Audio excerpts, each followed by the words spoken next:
अब तक जिन प्राचीनतम अवशेषों को खोजा है उनमें कई अफ्रीकी जमीन में पाए गए हैं। हड्डियों के टुकड़े, खोपड़ी के हिस्से, आदिम उपकरणों के आकार वाले पत्थर, ये सभी एक ही निष्कर्ष की ओर इशारा करते हैं कि मानव समान विशेषताओं वाले प्राणी सबसे पहले अफ्रीका में ही रहते थे। हम मानव समाज का अध्ययन, उत्खनन और उससे प्राप्त वस्तुओं के विश्लेषण के जरिए करते हैं। हाल में विज्ञान की प्रगति ने हमारे विश्लेषण को मदद दी है। कार्बन डेटिंग और अन्य तकनीक से हम किसी वस्तु की आयु जान सकते हैं।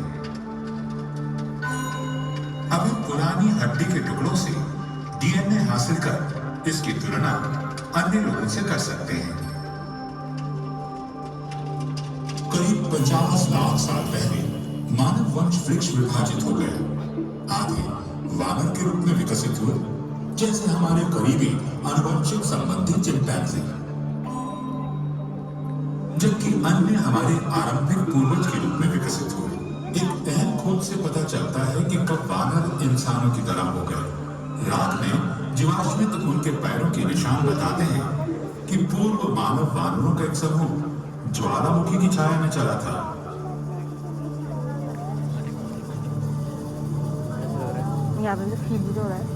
वो भी 2 पैरों पर। हम इन्हें ऑस्ट्रेलोपिथेकस या दक्षिणी बंदर कहते हैं। हम नहीं जानते कि 2 पैरों पे कैसे चलने लगे। कुछ वैज्ञानिकों का मानना है कि उन्होंने सीधा होना तब सीखा जब जलवायु बदलने लगी और खुले मैदानों ने जंगलों की जगह ली। कारण चाहे जो हो, 4 पैरों की तुलना में 2 पैरों पर खड़े होने के कई फायदे थे। इससे वे दूर तक देख सकते थे और हाथों का इस्तेमाल खाने और बच्चों को पकड़ने के लिए कर सकते थे। इस परिवर्तन में लाखों साल लग गए और कई प्रजातियां अधिक स्थिर होकर चलने लगी। इस प्रक्रिया में उंगली से पकड़ने की क्षमता खत्म हो गई। उनके निचले अंग पैर बन गए और ऊपरी अंग हाथ। उनके दिमागों के आकार और जटिलता बढ़ने लगी। वे बंदरों की क्षमता से परे जाकर सोचने लगे। शायद किसी आदि मानव ने यूं ही पत्थर से फली को मारा होगा और वो टूट गया, और जितनी बार उन्होंने ऐसा किया उनकी याददाश्त बढ़ती गई।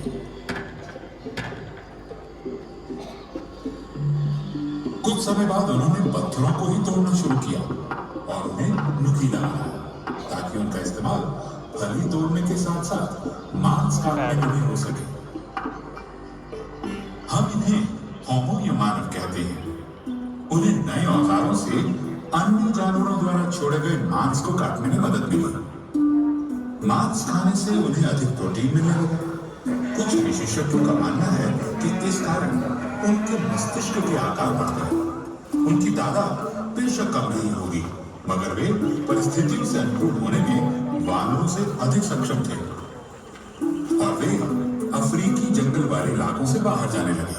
आदि मानव को मांस की तलाश में वहां जाना पड़ता था जहां अन्य शिकारी थे। लगभग 20 लाख साल पहले होमो की एक नई प्रजाति उभरने लगी। होमो इरेक्टस सीधे खड़े होकर दूर तक चल सकते थे और इस प्रकार खतरों से भी बच सकते थे।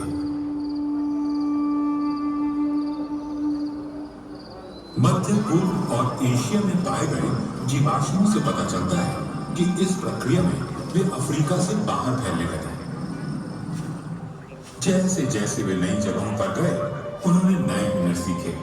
उनके औजार बेहतर हुए जिनसे उन्हें मांस काटने में मदद मिली। अधिक धूप वाले खुले वातावरण में उनके बाल कम घने होने लगे। शिकार तक तुरंत पहुंचने के लिए उन्होंने दौड़ना सीख लिया। शरीर को ठंडा रखने के लिए उन्हें पसीने आने लगे, क्योंकि उनमें अन्य जानवरों की तुलना में ज्यादा ग्रंथियां थीं। कुछ साक्ष्यों के अनुसार शायद इस्तेमाल भी करते थे और उनके दिमाग बढ़ते हुए लगभग आज के हमारे मस्तिष्क के आकार के हो गए। लगभग 7 लाख साल पहले अफ्रीका में एक नया समूह विकसित हुआ जिसे हम होमो हाइडेलबर्गेंसिस या हाइडेलबर्गमैन कहते हैं। उनके शरीर अधिक बड़े और मांसपेशियों वाले थे ताकि वे विभिन्न जलवायु में रह सके। अब वे सिर्फ मरे हुए जानवर ही नहीं खाते थे बल्कि खुद भी शिकार करने लगे। मामूली औजारों की जगह हाथ की कुल्हाड़ियों ने ले ली। वे पत्थर की नुकीली नोक और धारदार चाकू बनाना जान गए और शायद लकड़ी के भाले भी। एवोल्यूशन यानी उद विकास की प्रक्रिया पहले की तरह जारी रही। हजारों सैकड़ों सालों के दौरान हमारे पूर्वज अफ्रीका के बाहर यूरोप और एशिया में फैले। होमो हाइडेलबर्गेंसिस से कई नई संबंधित प्रजातियां विकसित हुई। उनकी शारीरिक विशेषताएं एक समान थी, लेकिन उनमें से कोई भी आधुनिक मानव की तरह नहीं था। इन प्रजातियों में हम सबसे ज्यादा होमो निएंडरथालेंसिस यानी निएंडरथॉल के बारे में जानते हैं, जो हमारे सबसे करीबी विलुप्त रिश्तेदार हैं। उनके शरीर छोटे और गठीले थे और वे ठंड सह सकते थे। उनके कंधे चौड़े, हाथ छोटे और नाक काफी बड़े थे।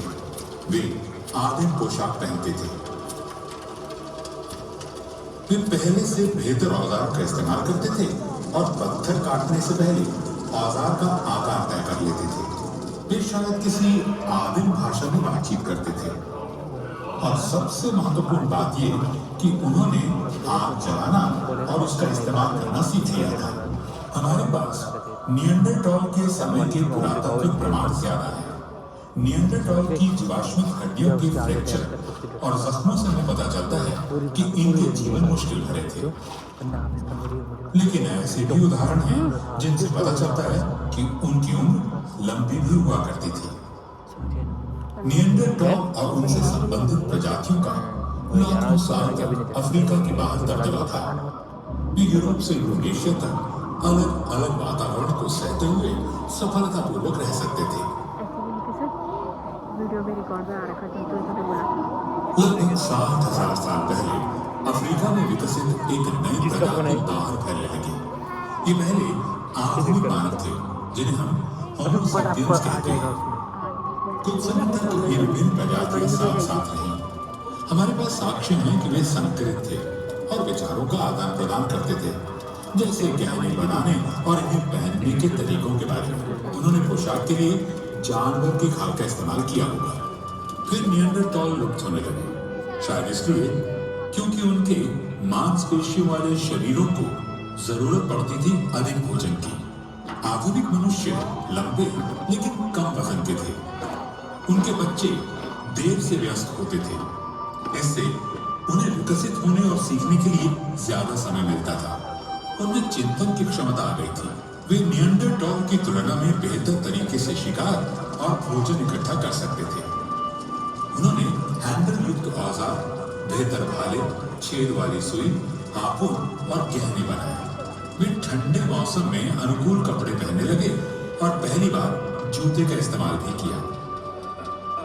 उन्होंने प्रजनन के प्रतीक में महिलाओं की मूर्तियों की नक्काशी की, गुफाओं में चित्र बनाए और हाथी के दांतों या चिड़ियों की हड्डियों से बांसुरी बनाई। उन्होंने आग का अधिकतम प्रयोग और नियंत्रण करना सीखा।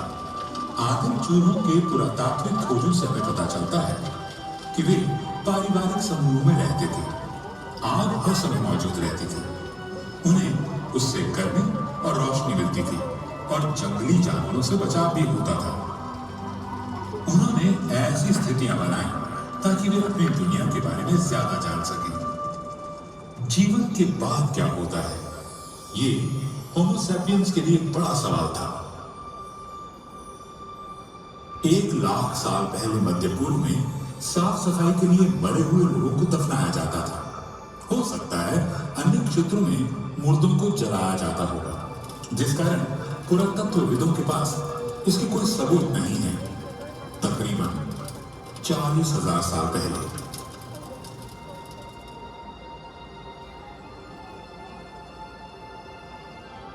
होमो सैपियंस ने इस प्रक्रिया में कुछ रस्मों को शामिल किया, मसलन शवों को सजाना और कब्र में प्रतीकात्मक वस्तुओं को रखना। लगभग 10,000 साल पहले मानव इतिहास में एक नया अध्याय खुला। कृषि और पालतू जानवरों के साथ बसा हुआ मानव समुदाय। इस समय से हमें मिट्टी के बर्तनों के सबूत मिले हैं जो खाना पकाने और उसे रखने के लिए इस्तेमाल होते थे।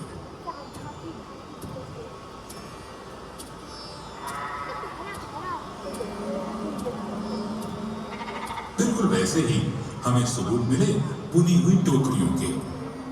औजार और हथियार बनाने के लिए धातु कार्य भी प्रचलित था। मानव अपने अस्तित्व के सवालों का जवाब ढूंढने के लिए चित्रों, गीत संगीत और लिखित शब्दों के प्राचीन रूपों का इस्तेमाल करता था। शिकारी गांवों में बसने लगे और वे गांव मानव संस्कृति के उद्गम स्थल बन गए। लाखों सालों तक हमारे पूर्वजों की आबादी 10 लाख से भी कम थी। होमो सैपियंस के आने से ये सब बदल गया। हम दुनिया के हर कोने में फैल गए।